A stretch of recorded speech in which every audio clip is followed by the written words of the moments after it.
Hey guys, welcome back to the Updike Family Homestead. I pray that you are all having a wonderful day.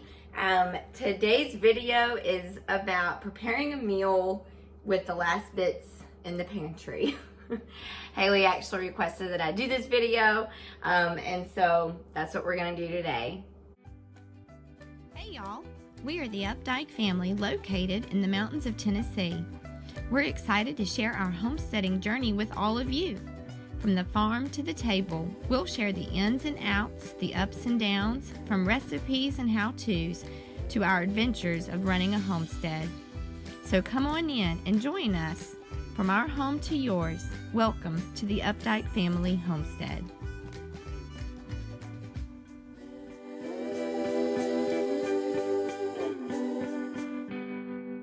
All right, so let's get started. Typically, I only go grocery shopping once a month, and it is about the middle towards the end of the month when I need to go to the grocery store, and there are very few things that I have to purchase on a monthly basis. But other than milk, I mean, like I do obviously need to get milk every week, coffee creamer, because James is funny about creamer. But I don't do any big grocery shopping, like I said, except for once a month. And so as it gets down, how many of y'all play that game? Like, what's left in the fridge and pantry that we need to use up so that I don't have to go to the grocery store? I love that game because then I can come up with some of my best recipes. And this is one of those recipes that I created years ago with what I had available in my pantry cupboard. So for this recipe, I decided to go with, just happened to have it. I had some leftover biscuits that I made this past weekend, so I need to go ahead and use those up before they go bad. I still had a pint of corn from the pantry, the canning room. I had a can of cream of chicken soup. I did have an onion. I had a little bit of cheese, and I had 1 pack of chicken breasts. And so tonight I am making my chicken and biscuits. And I'm using my cast iron skillet. So if you've watched me before, or if you're familiar with cast iron, you know that this skillet needs to go ahead and get turned on to preheat. You're gonna want a stick of butter, or a half a stick of butter, sorry. So I've got my half a stick of butter here, and I'm gonna put that right in.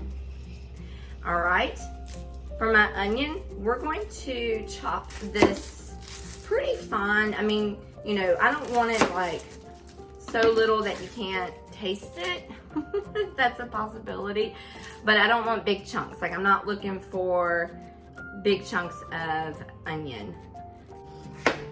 And I'm using a whole onion because this one is kind of on the small side, and that's okay. Like, if you had a larger onion, you could do a half an onion, no problem at all with that. Okay, and then smaller pieces all the way around. I'm exhausted. I don't know why I'm so tired. I have been sleeping just fine. But I'm definitely more tired than I usually get here in the last little bit. Alright, come on, butter. You're going to want to melt that butter completely in the bottom of your cast iron skillet. Now, let's just say you don't have cast iron. It's okay. You can do this in a regular frying pan. You're gonna still melt that butter, and then we're going to cook the onions until they're translucent. Let me see if I have any garlic cloves. Haha, yes I do. All right, so I actually have some garlic still, which is great. So pepper, I'm gonna need, and salt. So I've got some salt and some pepper, and then 2 cloves of garlic.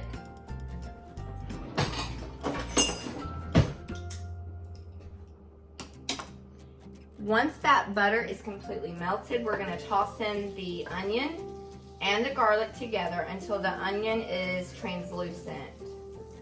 You don't want really high heat because I don't want my butter to burn or even brown. I just want to get it melted.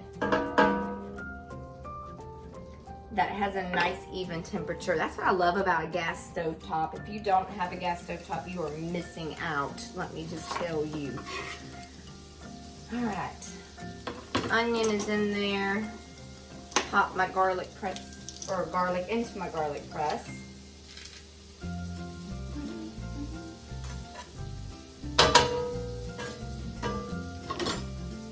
And then garlic clove number 2.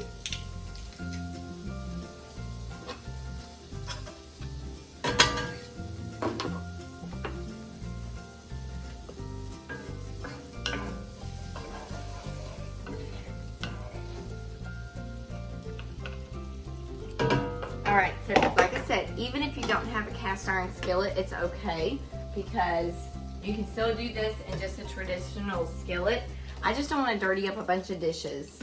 So that's why I like using this. All right, now, while our garlic and our onion is cooking, I'm going to cut my chicken breast. Now, I have 3 chicken breasts here.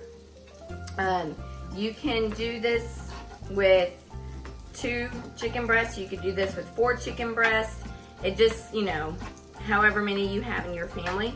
The only thing is, since I'm using the 3 chicken breasts, if you're gonna have more than that, you might want 2 cans of cream of chicken soup. Or maybe you have like cream of celery or cream of mushroom. I mean, you could do this with any of your creamy soups. I like to keep those on hand because for nights like this when I'm trying to figure out and play that game of what's in the pantry so that I can cook a delicious and healthy dinner for my family. I always like to keep the creams on hand. Now, if I had my way, I would add rice to this. James is not a huge rice fan unless it's like hibachi style rice. That's about the only rice that he really likes. He'll eat it because he eats whatever I fix. I don't know, I just was never that way with my husband.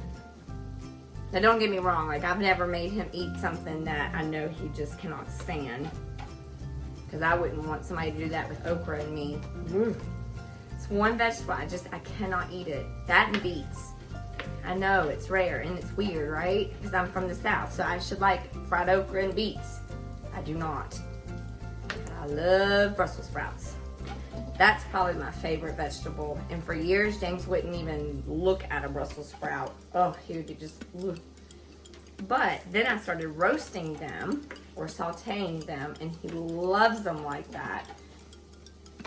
Okay, so basically for the chicken pieces that I'm cutting here, I'm cutting chunks. So that's all that, you know, it doesn't have to be fancy. It doesn't have to be even or, you know, the same size. You can do bigger pieces and smaller pieces. You know, just whatever you're in the mood for. All right, let's see here. We need to stir that up.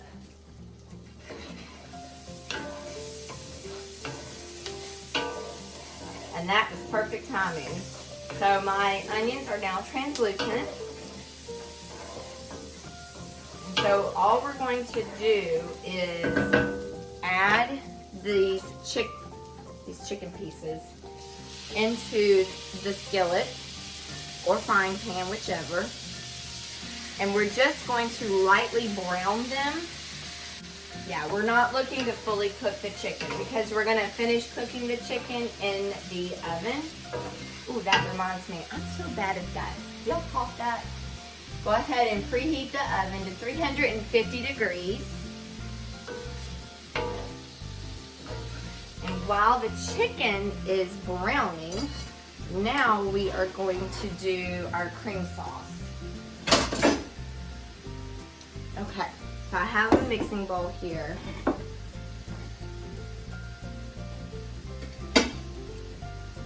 Now in our mixing bowl, we are going to put in 1 can of that cream of chicken soup mix. I say mix, you know, this stuff, Campbell's cream of chicken. I'm gonna add that in.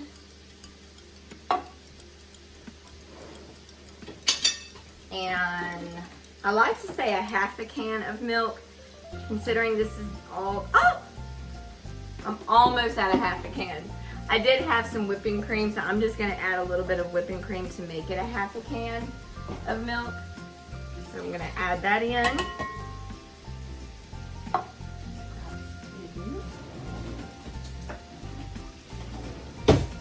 Okay.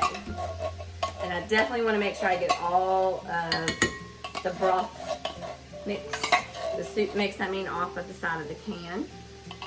And then we're going to add in about a half a cup of sour cream. There we go.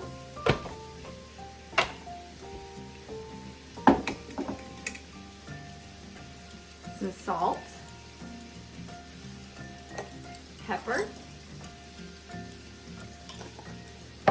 and then take your whisk and just kind of mix all of that in together.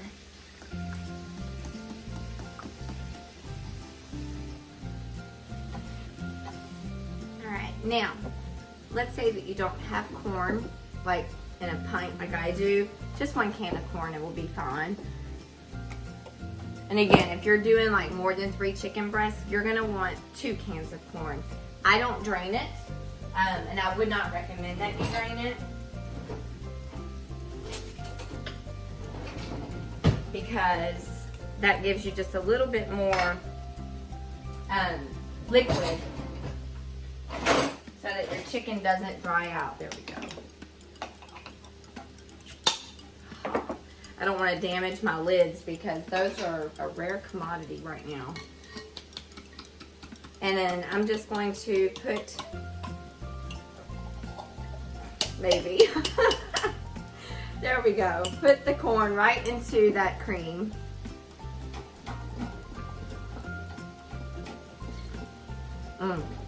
Oh my gosh, that smells so good.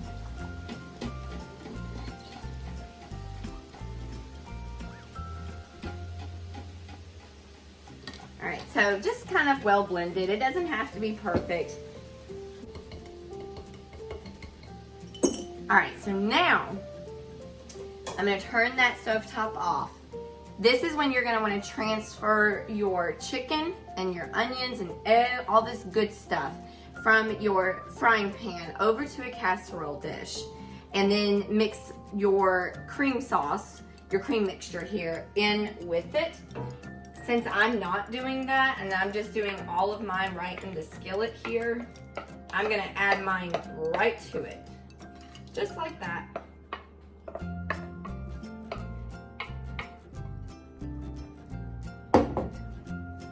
Give it a good stir to make sure all of that gets mixed in there nice. Smells so good. You really can't go wrong when you have an onion and some cream sauce and chicken. You just can't go wrong with this dish.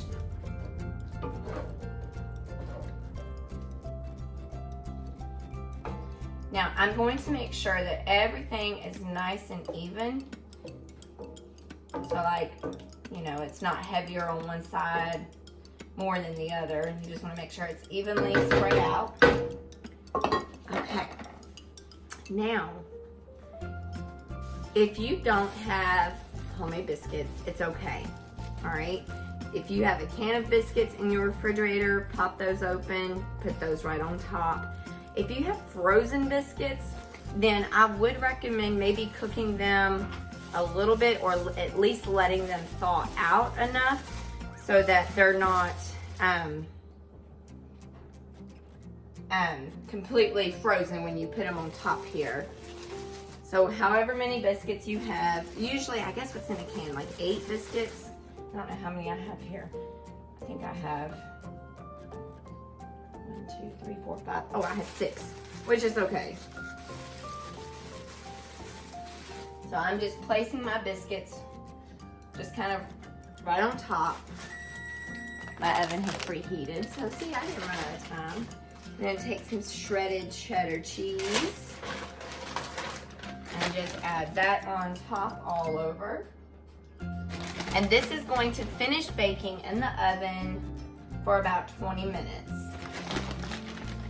I didn't have to go to the grocery store for anything for this dinner. I had everything right where I wanted it. Now we love cheese, okay? So I'm like smothering this in cheese.